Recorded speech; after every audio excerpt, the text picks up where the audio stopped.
कभी आपने सोचा है मतलब एक ही कंपनी में काम करते हुए भी दो अलग अलग टीमें कितनी अलग लग सकती हैं? हाँ बिल्कुल, जैसे दो अलग दुनियाएं हों। सही। और यहीं से वो सवाल उठता है, संस्कृति और संगठनात्मक संस्कृति में आखिर फर्क क्या है?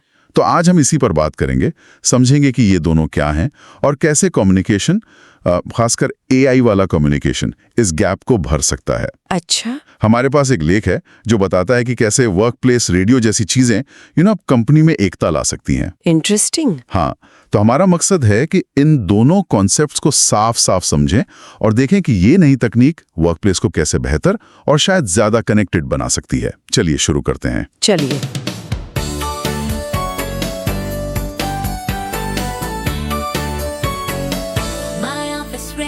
तो पहले संस्कृति क्या है? ये वो बड़े सामाजिक और पेशेवर कायदे कानून, वो कहानियां, आदतें हैं जो लोग बाहर से लाते हैं। मतलब अपने समाज से, परिवार से, इंडस्ट्री से। हाँ बिल्कुल, इसे आप मौसम की तरह सोच सकते हैं। बाहरी चीज जिस पर कंपनी का सीधा कंट्रोल नहीं होता और वो बदलता भी रहता है। ठीक है। जैसे बात करने का तरीका या वक्त को लेकर लोगों की सोच, ये सब संस्कृति का हिस्सा है। हाँ, ये मौसम वाला एनालॉजी सही है। तो फिर संगठनात्मक संस्कृति क्या हुई? हाँ, वो बताइए। वो है कंपनी के अंदर का माहौल, कंपनी के अपने बनाए हुए मूल्य, बर्ताव, काम करने के तौर तरीके। अच्छा। जैसे आपने मौसम कहा, तो इसे आप ऑफिस के अंदर का क्लाइमेट कंट्रोल सिस्टम समझती हैं। कंपनी से सेट करती है ताकि अंदर एक जैसा माहौल रहे, चाहे बाहर कुछ भी हो। जैसे फैसले कैसे लिए जाते हैं या लोगों की तारीफ कैसे होती है, मीटिंग्स कैसे चलती हैं। समझ गया।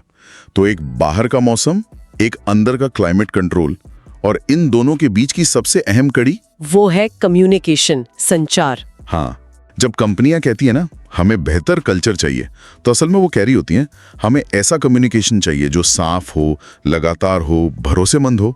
बिल्कुल। और स्टडीज भी तो यही दिखाती हैं, जैसे गैलप की रिपोर्ट। अच्छा इंटरनल कम्युनिकेशन मतलब ज्यादा एंगेजमेंट, कम लोग नौकरी छोड़ते हैं, परफॉर्मेंस बेहतर होती है। लेकिन ये कम्युनिकेशन अक्सर गड़बड़ा क्यों जाता है? मतलब दिक्कत कहाँ आती है? एक तो जानकारी बिखरी हुई है, कुछ ईमेल में, कुछ चैट पर, कुछ मीटिंग्स में। हाँ, और जो लोग अलग शिफ्ट में हैं या दूसरी जगह हैं, उन तक तो पहुंचती भी नहीं। सही कहा। फिर वो टोन, मतलब भाषा का लहजा भी एक जैसा नहीं होता। कोई मैसेज बड़ा फॉर्मल, कोई एकदम कैजुअल। और शायद सबसे बड़ी बात, कर्मचारियों से फीडबैक लेने या उनके सवाल पूछने का कोई आसान रेगुलर तरीका नहीं होता। तो फिर अच्छे इरादे भी बस बातें बनकर रह जाते हैं। बिल्कुल, मूल्य बस दीवानों पर टंगे रह जाते हैं। तो यहीं पर माय ऑफिस रेडियो का जिक्र है, एक तरह के हेल्पर के तौर पर। हाँ, आप इसे कंपनी का अपना एडिटर, प्रोड्यूसर और कल्चर कोच समझ सकती हैं। अच्छा, कैसे? वो मदद करता है सही मैसेज को सही फॉर्मेट में, सही समय पर हर कर्मचारी तक पहुंचाने में। पर क्या ये थोड़ा ऐसा नहीं लगेगा कि कंपनी बस अपना प्रचार कर रही है? देखिए, ये चिंता तो जायज है, लेकिन माय ऑफिस रेडियो का जिक्र है, वो एक 24/7 चैनल है, कंपनी का अपना रेडियो जो वेब, मोबाइल सब पर चलता है। ठीक है। एआई बैकग्राउंड में काम करता है, वो कंपनी की घोषणाओं, पॉलिसीज, लीडरशिप मेमो जैसे कंटेंट को भूमिका और जरूरत के हिसाब से छोटे छोटे ऑडियो क्लिप्स में बांट देता है, मतलब 2-3 मिनट के।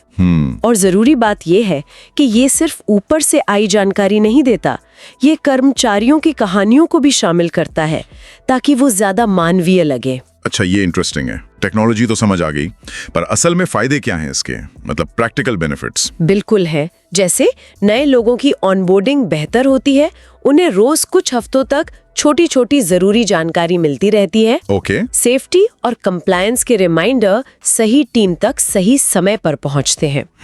कर्मचारियों की तारीफ ज्यादा सच्ची लगती है जब वो अपनी या साथियों की कहानियां शेयर करते हैं और वो रेडियो पर आती हैं। ये अच्छा पॉइंट है। और कंपनी की जो स्ट्रैटेजी है वो भी आसान लगती है जब उसे हर हफ्ते छोटी छोटी कहानियों के जरिए समझाया जाता है। तो असल में एक लगातार चलने वाला हल्का फुल्का कल्चरल माहौल बना सकता है। हाँ बिल्कुल, जो पहले शायद इतने बड़े स्केल पर मुमकिन नहीं था। इसका कोई असली उदाहरण है किसी कंपनी का? हाँ, एक लॉजिस्टिक्स कंपनी का केस है। अच्छा, क्या हुआ? उसमें अलग अलग डिपो के लीडर्स छोटे छोटे डेली शो होस्ट करते थे। नतीजा?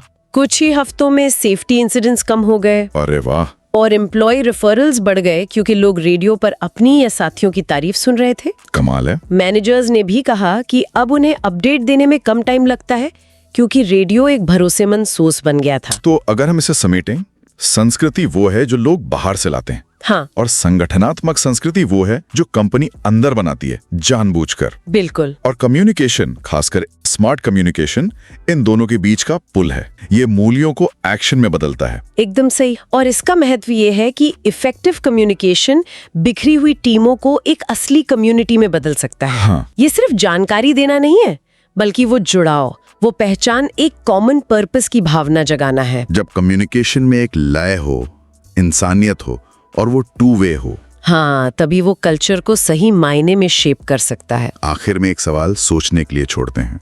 क्या हो अगर कंपनी के मूल्य सिर्फ पोस्टरों पर ना रहें, बल्कि एक लगातार दोस्ताना आवाज के जरिए रोज कर्मचारियों तक पहुंचे, चाहे वो कहीं भी हो, ऑफिस में, घर पर या फील्ड में।